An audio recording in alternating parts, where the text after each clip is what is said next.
Abonnés, quel est votre métier?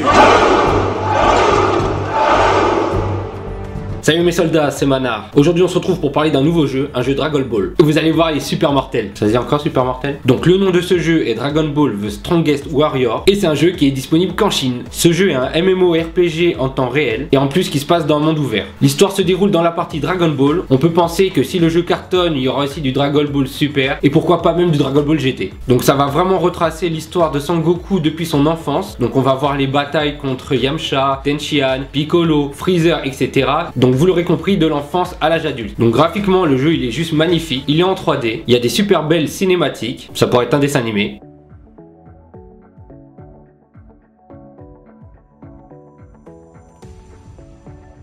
Avec la caméra, vous pourrez tourner autour du personnage, zoomer aussi pour voir mieux les actions, et tout ça pour profiter au maximum des combats. C'est vraiment cool de trouver un MMORPG comme ça sur l'univers de Son Goku, où l'on va pouvoir retrouver les différents paysages de la série, donc les paysages très diversifiés, donc des plaines, Namek, des déserts, etc. En plus de ça, on va retrouver des méchants emblématiques, des moyens de locomotion, comme la fameuse moto de Bulma ou le nuage magique de Son Goku. Concernant le gameplay, il est super fluide. Pour bouger Son Goku, on aura un joystick à gauche, des touches à droite pour les techniques, transformations, etc. Et en haut se retrouve la barre de vie et la barre d'énergie. Au fur et à mesure de l'avancée dans l'histoire, on va débloquer de nouveaux personnages, que ça soit Chi-Chi, Yamcha, Krillin, mais aussi des personnages qui étaient ennemis de Son Goku, Piccolo, Vegeta, etc. Et ça fait donc un petit paquet de personnages jouables dans différentes missions. En plus de cette histoire, il y aura deux modes différents. Un mode arène où on va pouvoir s'affronter joueur contre joueur, donc en 1 vs 1 ou en 4 vs 4, et un mode raid où il va falloir combattre tous ensemble pour pouvoir tuer un boss surpuissant. Donc en Chine, ce jeu il cartonne vraiment. Pour l'instant, il est qu'en Chine, il fait fureur, et donc comme il fait fureur, peut-être qu'il pourra sortir plus tard à l'avenir